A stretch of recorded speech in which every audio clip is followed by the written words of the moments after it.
math padawans, it's Mrs. Angel with today's lesson on Intro to Integer Expressions, Start and Change. So in order to start today's lesson, you have to make sure that you have your CC3 student workbook, and we are going to be working on Unit 1, Page 1 to start. So make sure that you have this, because if you don't, it's going to be really hard for you to follow along with the lesson. Now, today's lesson may seem pretty simple, but I encourage you to keep an open mind and open ears and listen to the vocabulary that we use, because that is probably the most important part about working with integer expressions. So grab your notes and let's get started. Okay, so the first thing we're going to do is really quickly talk about this first page. These are your learning targets at the top.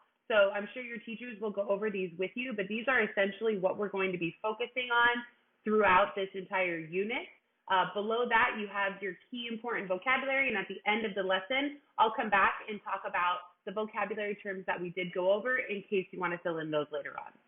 But where we are going to start today is on page 2, where it says Notes and Practice, Integers, Intro, and Review. So we're going to start by just talking about some key vocabulary. Again, things that you've definitely heard before. We want to make sure that we're thinking about them in the same way. So let's start with the word positive. Positive means any integer that is greater than 0. Now, on a number line, it's important to note that that is anything that is to the right of 0. So all of these numbers are what we would call positive integers. Now, it's important also to remember that as you move to the right on a number line, your integers become more positive, and that will come in handy later on when we actually start diagramming. So for example, like 10 is more positive than 5 because it's to the right of 5 on a number line. So we do associate positive with being to the right of 0, okay? Negative would be the opposite of that. Negative integers are less than 0. On a number line, that would be everything to the left of 0. These are all of our negative integers, and they have that little dash sign in front of them to show that they have a negative value. Now, just like positive, as you move to the left on a number line, your integers become more negative or less positive. And again, that's important to remember later on. So this is associated with being to the left of 0. Now that leaves 0. Is 0 positive or negative? Actually, it's neither. 0 has no value.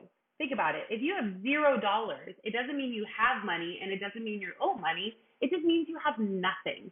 So 0 is not positive or negative. 0 just has no value. Let's move on to some additional vocabulary, sum and difference. Okay, so notice here where it says classifying integer expressions. So to classify means to put into a category. So what we're doing is we're taking these integer expressions, these number sentences with these numbers, and we're going to either put them into the category of sum or difference. So if it is a sum, that means that the expression contains addition. Or it's a lot easier to think of it as we say the word plus. If you are saying the word plus, or you see this symbol here, which I will highlight for you, when you see that symbol there, you are reading an expression that is a sum. In a difference, you are reading an expression that contains subtraction. Or in other words, you are saying the word minus, and you're looking for that symbol right there. Now, the hard part with a difference is that that symbol that I drew is used also to represent negative. So we have to be a little bit careful with that. So let's go ahead and look at numbers 1 and 2, and then you'll do the other ones on your own. So reading number 1, if I just read it out loud, because again, I'm trying to classify it as a sum or a difference, if I read it out loud, number 1 would read 4 plus 10. So again, because I'm saying the word plus, we would classify this expression as a sum. It goes into the sum category. Let's read number 2. Number 2 reads 6 minus 5. So because I am saying the word minus, 6 minus 5 would go into the difference category. So it's all about what are you saying when you read it out. Sum is you're saying plus, and difference you're saying minus. Go ahead and try 3 through 8 on your own. So it's pretty simple. If you say plus, that categorizes it as a sum, and if you say minus, that's a difference. Let's move on here to the bottom of this page and wrap up these notes. So if we read the directions here, it says to diagram sums and differences. Now, to diagram means we're actually going to do this math on the number line. We're actually going to make a picture of what these expressions represent. Now, there are 3 parts to a diagram. There is the starting value, there is the change, and then there's where you end up. And where you end up is called the value of the expression. I'm just going to kind of squeeze that one in there. So let's talk about these. So the starting value is the first number in the expression. So it's whatever you're reading first. So let's take a look here at example 1. What number do you say first when you read example 1? Example 1 is negative 10 minus 2. Notice how I said negative 10 first. That means that's our starting value.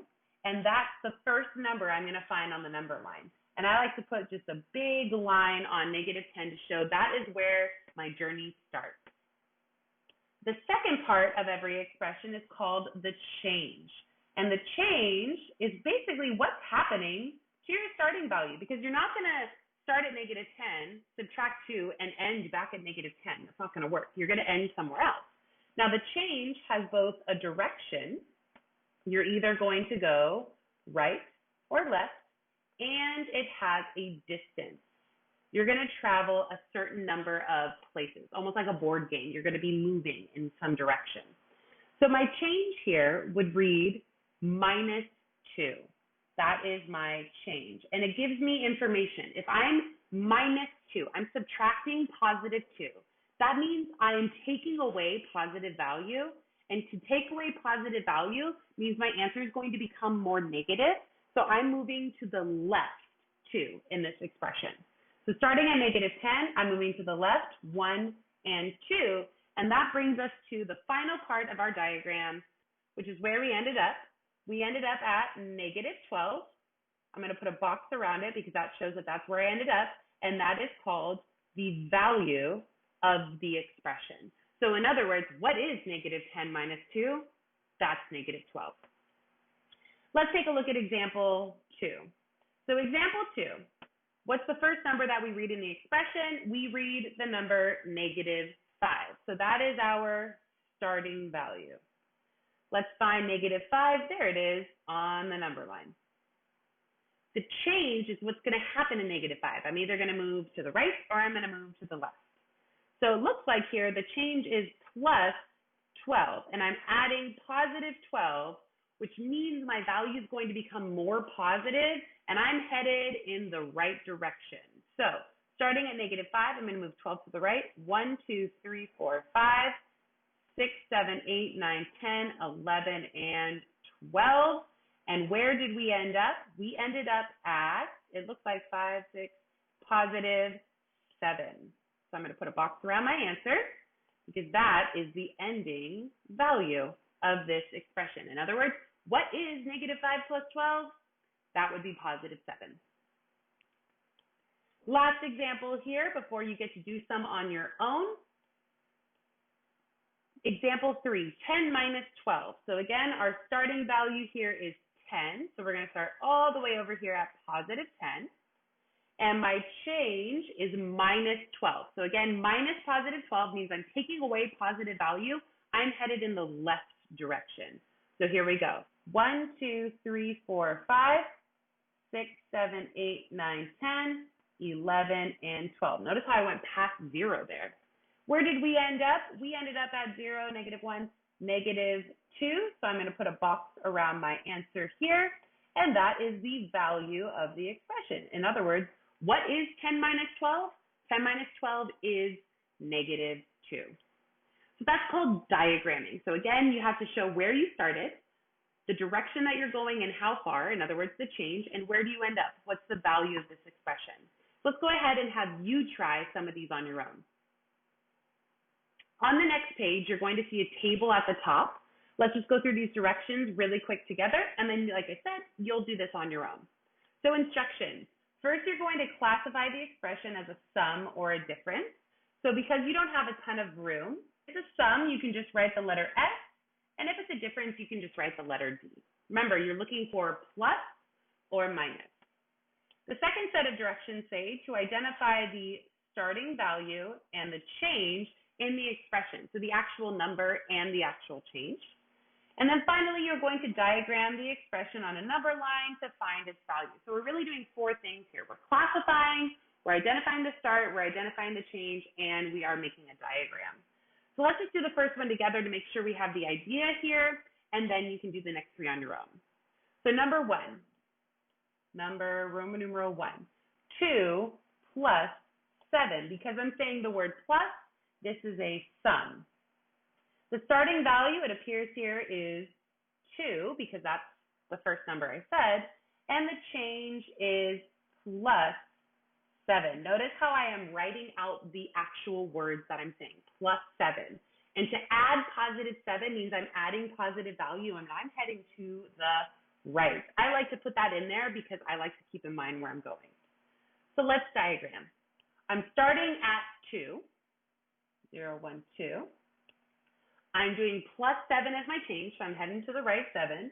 1, 2, 3, 4, 5, 6, 7. And where did we end up? We ended up at 9. So I'm going to put a box around my answer because 9 is the final value of the expression.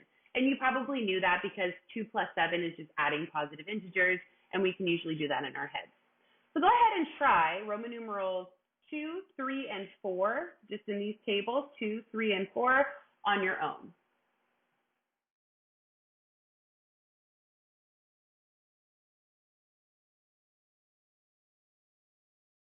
We definitely covered positive and negative. Classify, again, sum or difference needs to put into an to kind of a category. Sum and difference, start, change, and value. I would say those are definitely the words that I explained. I was using words like integer, expression, and simplify, but all of those vocabulary words are definitely things that we went over in this video. So when you have time on your own, if you want to go in and add some definitions, it just might help you remember them a little bit easier. That's it for today. I'll see you next time.